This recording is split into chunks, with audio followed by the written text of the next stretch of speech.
Hello everyone, and welcome to Fright Night. Are you ready for a scary story? A young woman who always tries to one-up her friends, a desperate cry for attention in the form of an elaborate hairdo, and a terrifying twist that's guaranteed to make your skin crawl.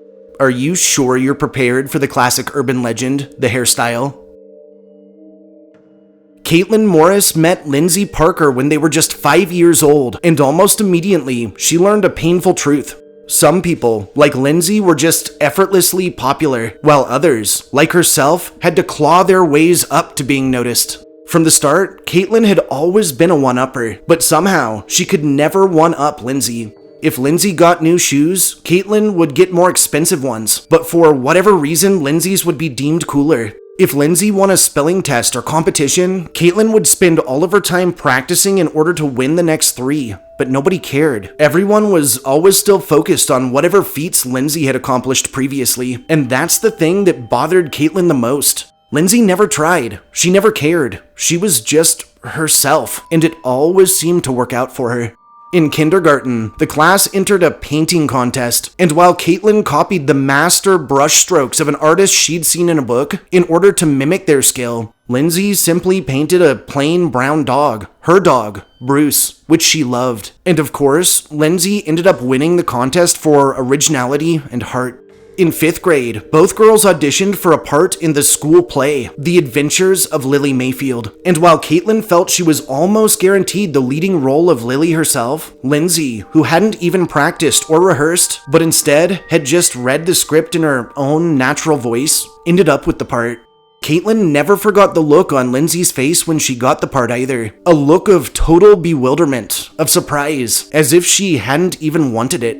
When the girls hit high school, things became significantly worse. Both ended up being nominated for prom queen, and while Caitlin campaigned relentlessly with posters, flyers, and empty promises, and had her parents purchase the most expensive dress in town, Lindsay, who didn't campaign at all, and who wore a secondhand dress to the event, ended up winning, and shortly afterwards started dating the school's prom king, Chase, who Caitlin had secretly had her eye on.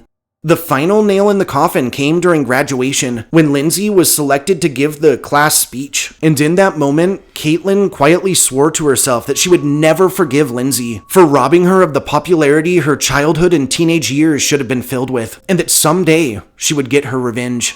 Now, fast forward 6 years. At 24, Caitlin found herself working a desk job in a cookie-cutter marketing office and spending most of her days answering phones at the requests of strangers who were finding their own success, while her credit card bills continued to pile up.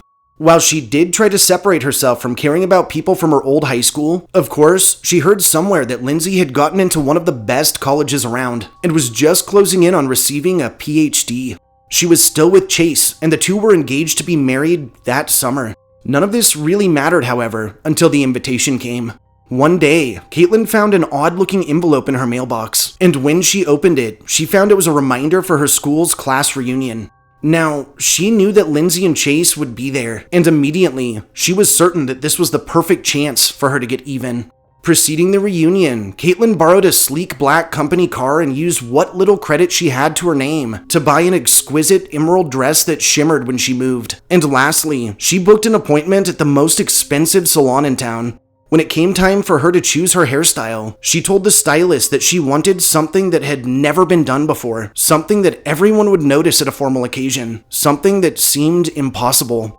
The stylist set to work on this new creation, and hours passed as he tied this braid here or that strand there, until finally, he was finished, and he spun Caitlin around to admire his work in the mirror. The braided bun he'd created was phenomenal. It seemed to defy gravity, and was elegant enough for formality, while also casual enough to fit in almost anywhere. It was truly a work of art. Caitlin, however, wanted to make sure it stayed just as it was all night. So the stylist caked his creation in nearly a full can of hairspray.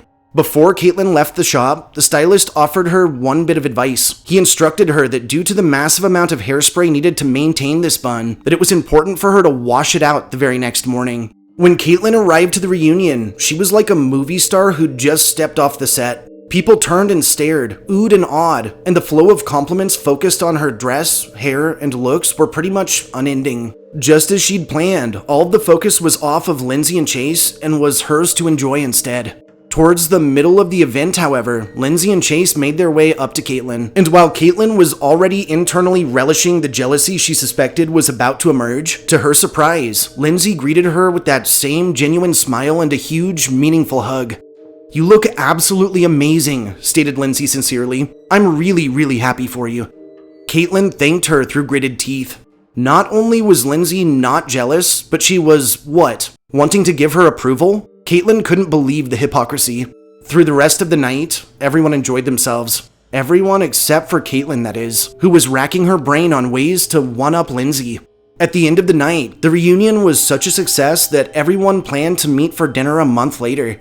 On her way back home, Caitlin, who was pondering potential revenge strategies and highly stressed, decided to swing into a local bar for a drink.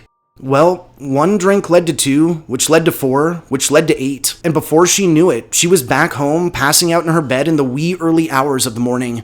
Caitlin was so hungover the following day that she slept right through her alarm, and had to skip her shower, shovel down breakfast, and throw an outfit together as quickly as possible before rushing out the door for work. And then, something unexpected happened. Likely because she'd slept so soundly, her hair had retained the stylist's bun from the previous night, and when Caitlin stopped at the coffee hut she normally passed by on her way to work, she received compliments on her hairstyle. Later, when she arrived to work, people who had never noticed her before told her how beautiful it was, and it was addicting. She was finally getting the attention she felt she'd always deserved. The hairstyle continued to make waves all through the evening as well, in the form of compliments from a gas station attendant, from a businessman at the bar, and from her neighbors. And by the time Caitlin was settling in for bed, she'd made a decision. She could never, ever lose this hairstyle. And not having enough money to visit that salon again, she was forced to find a different solution. So from that point forward, every night before bed, she would cake the bun in more hairspray, and every morning, she would re-up that hairspray, until eventually, the hairstyle felt solid.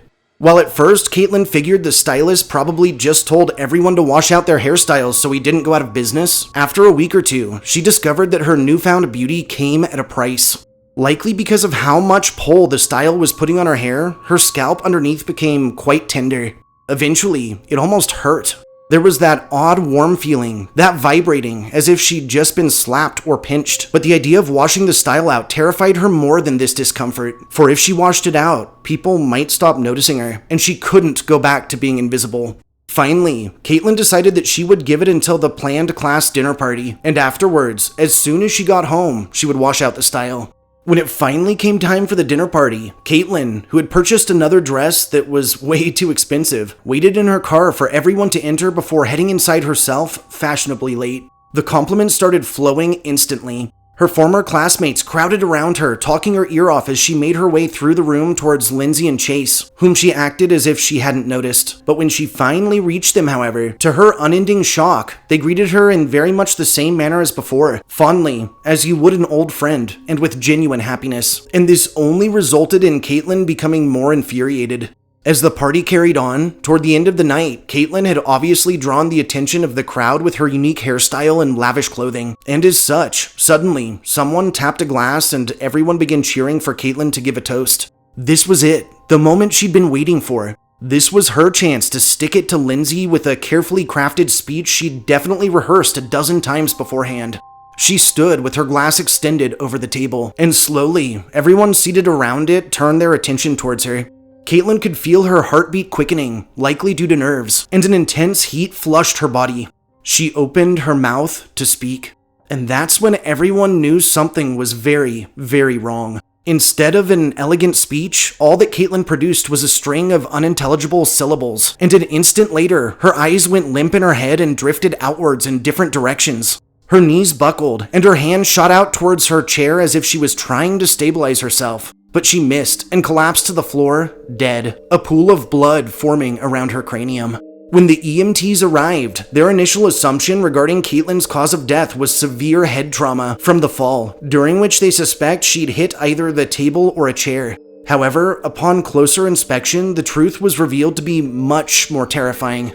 Medical personnel would trace the blood up to Caitlin's unique bun, and after using a putty knife to chip through all the layers of hairspray, they would find the culprit when one responder attempted to push under the bun with his fingers and found his hand literally sinking right through the young girl's skull like putty.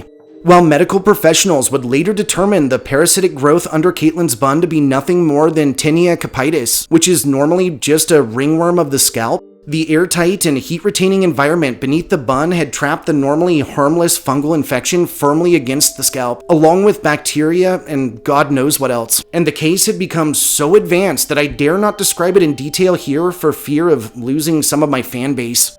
Over time, the public would form a new word for what they'd seen on Caitlin's head.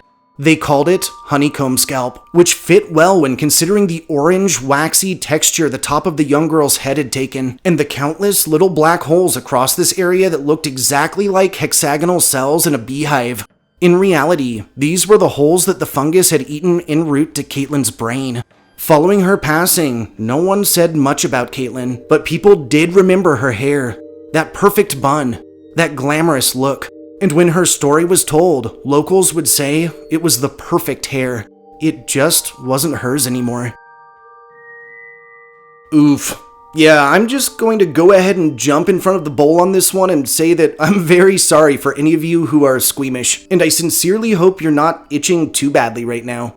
While I generally keep my hair short, and this story doesn't bother me all that much, I will say this. As a kid, this was one of those big urban legends that really stood out in my mind. And there's no denying that the premise of something very real, very dangerous, and that you can't see slowly eating a part of your body away is definitely among the most terrifying. And now for the fun part. Is there any truth to this legend, or is it just a clever work of fiction? Now this may come as a shock, but some feel the roots for the story The Hairstyle can actually be traced all the way back to the 12 or 1300s, where a religious tale tells of a vain woman who rarely washes her hair, resulting in it becoming a perch for the devil. This makes the hairstyle one of the oldest urban legends in existence. Academically speaking, this origin story was utilized as a warning against vanity and poor hygiene, the latter of which was extremely common in the era. And much later, circa the 1950s, a brand spanking new urban legend would sprout up in the heart of America and would very closely mirror this ancient story, but with spiders and sans the demon. And honestly, guys, if I can just make a quick observation, when you think of it logically, this newer version probably came from a group of people who spotted a singular spider crawling from one of their friends' buns or honeycombs one time. And you can imagine the laughs and jokes about laying eggs that would probably precede that incident, and that probably grew into the legend that we know today. Over subsequent years, versions of the hairstyle would continue to sprout up, including some that detail young girls falling over in the middle of class with spiders in their buns. Others that told of a man with dreadlocks who got mad at a barber who he thought kept nicking his head and was found later dead with spider bites across his scalp. And others still that verge on silly, in which the hairstyle itself becomes so hard that an accidental blow actually drives the follicular construct through the victim's skull, or in which some chemical within the hairspray, which is usually told as a popular current brand, causes erosion. Oh, and now there's one more version that includes a ringworm, which is definitely a creation of yours truly, and one that I felt was a lot more believable and disturbing. So guys, get out there and retell it and share it with whoever you want, like all good urban legends deserve. Through the 1960s, the tale would become popular amongst American high school and college students everywhere, and folklorists at major universities would begin to hear this story repeatedly, until, in 1964, it was officially acknowledged in folklorist Kenneth Clark's publication, The Fatal Hairdo and the Emperor's New Clothes, Revisited. More recently, in 1981, the legend would earn its place amongst the works of master of urban legends Jan Harold Brunvand. Through the remainder of the 80s and into the 90s, Brunvand would include it in a number of additional publications, and from the 1990s through the early 2000s, it would be featured in other famous works across the globe, and would make its way onto internet forums and scary story sites. Today, the legend of the hairstyle lingers on like a bad fungus, chilling the hearts of each new generation. Now for the moment you've all been waiting for. Is there any truth to this brain-tingling tale, or is it all just a bunch of hooey? For those of you who rock the intricate styles, you can breathe easy tonight, as there has never been a verified medical case involving death from spiders that nested in someone's hair, or for that matter, any other weird fungus. And as far as my version of the story goes, ringworm of the scalp is not even close to fatal, though it can cause permanent hair loss if untreated. But it does make you wonder, with deadly diseases like MRSA, necrotizing fasciitis, and worse, it's not entirely impossible that this legend might eventually, and unfortunately, find some truth. Whatever the case, at the end of the day, remember to treat your friends and family with love and respect, to always be true to yourself, and above all, to harbor no jealousy. Because if you do, the day may come when you find yourself face to face with the consequences, and sometimes this festering result can turn deadly.